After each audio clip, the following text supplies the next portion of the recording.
Computer whiz kid, talented software developer, shrewd businessman, benevolent philanthropist, global health expert. There can be no doubt that Bill Gates has worn many hats on his remarkable journey from his early life as the privileged son of a Seattle area power couple to his current status as one of the richest and most influential people on the planet.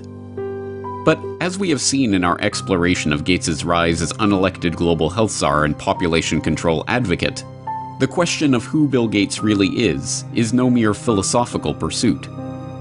Given that we are currently living through a crisis that has been predicted by Bill Gates, which is triggering a response from the global health organizations that the Bill and Melinda Gates Foundation has bankrolled, and driving us toward a vaccination and biometric ID solution which Bill Gates has been working on for years, the answer to the question, who is Bill Gates, is quickly becoming one of the most important questions of our lives. That answer will not only tell us about the world that we are living in, but about the one that we are being thrust into, and how we can avoid it. Today we will attempt to answer that question as we examine the motives, the ideology, and the connections of this man who has been so instrumental in shaping the post-coronavirus world. Meet Bill Gates. You're tuned into the Corbett Report. So who is Bill Gates? Some argue that he's a genius who leveraged his natural computer savvy into a billion-dollar fortune. You're called a genius, and I will... Well, no, I don't think that embarrassed you at all. They call you a genius. Part of your genius is that you are a computer whiz, and the other is that you did have the business acumen to turn it into a working company. Are you a business genius too? Well, I wouldn't say genius. Others insist that he is a visionary who has changed our lives with his foresight and bold imagination. Bill had a vision, and I understand it went back even then, that computing would be ubiquitous. It would be part of all of our lives. And indeed, as you all know, he executed on that vision, and the world today has changed so dramatically, in large part due to the work that Bill has done throughout the years. He has been hailed as a shrewd executive who built the Microsoft empire with his remarkable talent for business. When the biographers and historians write the history of the 20th century, Bill Gates is going to go down as the best businessman of our century, and Microsoft is one of the greatest companies of the 20th century. And he has been praised as a philanthropist who is selflessly devoting his wealth to improving the lives of people around the world. Bill, even your harshest critic would have to admit that your philanthropy work is, planet-shaking, incredible, and could be, if you make it a second act, so amazing that it would dwarf what you've actually done at Microsoft.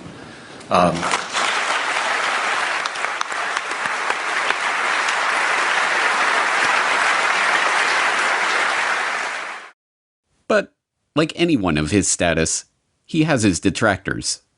In the 1990s, he was often portrayed as the greedy head of the evil Microsoft monopoly. Bill Gates isn't content with his Windows system running just a few PCs. He wants it to run the world, spreading like a computer virus into our faxes, our phones, our TV sets, and yes, even our toasters. But in the age of the coronavirus crisis, he is most often treated like some sort of epidemiologist or leading health researcher. Back here with us once again to talk about this, as well as testing, treatments, and more, Bill Gates, co-chair of the Bill and Melinda Gates Foundation. Bill, thanks so much for being back with us. It's been a little over a month since you were here, and at that time, you said the U.S. had not hit its peak. So at this point, do you think we have peaked, and where do you think we are right now in kind of the arc of the pandemic? But in truth, none of these perspectives are accurate. Microsoft's big break famously came from a deal to provide software for IBM as they moved into the personal computer market. But the deal was not the result of Gates's technical genius or amazing business acumen. As has been quietly admitted by IBM executives in the years since, Microsoft was given their shot at the chance to work with Big Blue as a result of Gates's mother's relationship with IBM CEO John Opel. You remember your partnership of IBM and Bill Gates. How did it break up? I do remember very well, actually. Bill Gates, at the beginning of our relationship with him, was living on pizza and Pepsi-Cola in Albuquerque, New Mexico. And his mother happened to be on the United Way board with our chairman and asked our chairman to help him. And you know, when the chairman comes in and tells you to go help this kid, 900 people get on the plane Monday morning and they all go down to try to help Bill Gates. So I don't see Bill Gates as this great creative person. I see him as an opportunist. And in fact, in those days, there was a lot of sharing of software code. People gave it away. In Silicon Valley, they would share everything. He came in and he tried to control everything and put a price on it. Computer historians have long known how the basis for what became MS-DOS was not Bill Gates' brilliant imagination, but QDOS, a quick and dirty operating system that had been thrown together by Tim Patterson, a worker at Seattle Computer Products, as a placeholder until he could sell a proper operating system to his customers. And as even Gates himself admitted, the breakthrough graphical user interface that became the basis for Windows was ripped off from the researchers at the Xerox Palo Alto Research Center. As Bill would say after Apple unsuccessfully sued Microsoft for copyright infringement over Windows GUI, "Hey, Steve, just because you broke into Xerox's house before I did and took the TV, doesn't mean I can't go in later and take the stereo." And, as Gates also admits, it is not a spirit of selfless generosity that motivates his interest in vaccines and other lucrative health interventions. I'd like to talk to you about your approach to vaccinations. You wrote something recently, and like you always do, you kind of looked at the problem from a scientific and business perspective on things. You've invested $10 billion in vaccinations over the last 2 decades, and you figured out the return on investment for that, and it kind of stunned me. Can you walk us through the math? You know, we see a phenomenal track record. It's been $100 billion overall that the world's put in. Our foundation is a bit more than $10 billion. But we feel there's been over a 20-to-1 return. So if you just look at the economic benefits, that's a pretty strong number compared to anything else. As we have seen, Gates's philanthropic investment scheme has paid off well, with his $50 billion net worth having ballooned to over $100 billion after his decade of altruism in the vaccine market. As critics of his foundation have repeatedly pointed out, the 9 million people who die every year of hunger would be best served by securing food supplies, running water, and other basic necessities, not costly medical interventions for rare diseases. But there is no return on investment to be made from that kind of charity. No, this is not about charity. It is about control. The population control grid that Gates has been quietly funding into existence for the past decade, a biometric identification system tied to a digital payments infrastructure that will be used to track, catalog, and control every movement, every transaction, and every interaction of every citizen, is just now coming into view. But the real question is, why is he doing this? What drives a man like Bill Gates, a man rich beyond the wildest dreams of avarice, to spend his time and invest his fortune in schemes to control the population? To find the answer to that question, we have to examine Gates's family background. Bill Gates, it should not be surprising to learn, was born into money. His great-grandfather, J.W. Maxwell, was the president of National City Bank in Seattle. His grandfather, Willard, was also a banker, and his grandmother, Adele, a prominent Seattle civic leader.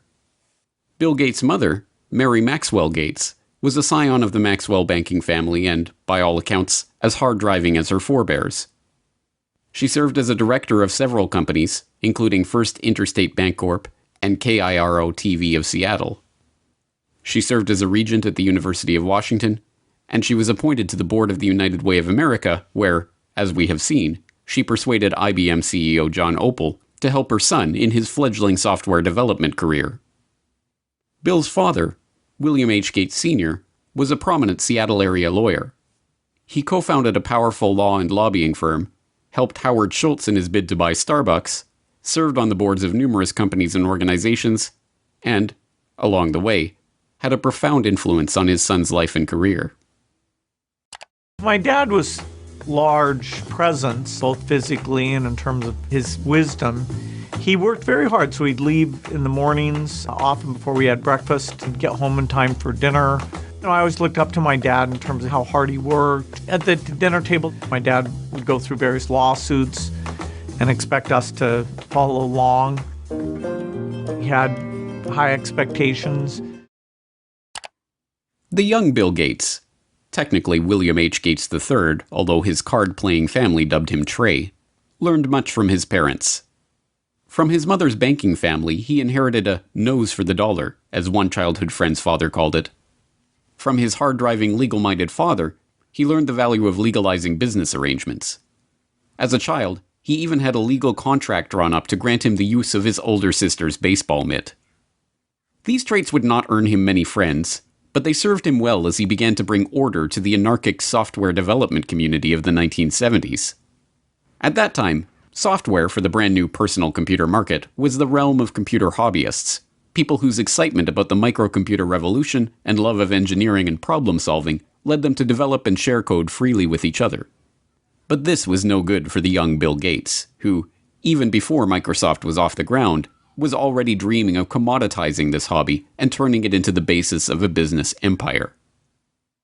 In 1976, with the ink still wet on Microsoft's first contract with Micro Instrumentation and Telemetry Systems of Albuquerque, New Mexico, the then 21-year-old Gates wrote an open letter to hobbyists, excoriating the early computer enthusiasts who represented his main market for sharing Microsoft's code for Altair Basic. As the majority of hobbyists must be aware, most of you steal your software. Hardware must be paid for, but software is something to share. Who cares if the people who worked on it get paid? Is this fair? The royalty paid to us, the manual, the tape, and the overhead make it a break-even operation. One thing you do is prevent good software from being written. Who can afford to do professional work for nothing? What hobbyist can put 3 man-years into programming, finding all bugs, documenting his product, and distribute for free? The fact is, no one besides us has invested a lot of money in hobby software. We have written 6800 BASIC and are writing 8080 APL and 6800 APL, but there is very little incentive to make this software available to hobbyists. Most directly, the thing you do is theft. The letter was awkward and tone-deaf, as many people have described the young Bill Gates in his social interactions. It heaped vitriol on the very people who would be the customers of any future business, and tried to change an established culture of sharing software code merely by decree. Even Apple computers, which would go on to be one of the prime purveyors of walled garden systems that restrict users' ability to control their own computers, scored an easy marketing victory by responding to Gates's angry letter with a reminder that, yes, folks, Apple Basic is free. But the gauntlet was thrown down, and Gates would have his way. Although freeware and other forms of open-source software development still exist, the establishment of software code as legally protected intellectual property has led to the rise of billionaires like Gates. A nose for the dollar and a knowledge of how to use the legal system to get what you want were not the only things to emerge from Bill Gates' childhood, however. His parents also encouraged discussion about the family's charity work and the causes they held close to their heart. As Gates revealed to Bill Moyers in 2003, those causes included the population issue, which sparked a lifelong interest in reproductive health. One issue that really grabbed me as urgent were issues related to population, reproductive health. But did you come to reproductive issues as an intellectual? When I was growing up, my parents were always involved in various volunteer things. My dad was head of Planned Parenthood, and it was very controversial to be involved with that. Gates tips his hand when he equates issues related to population with reproductive health. The topic is particularly controversial because population control and reproductive health have been used for half a century as a euphemism for eugenics, the discredited pseudoscience that holds that certain families are fit to be leaders of society by virtue of their superior genes. As we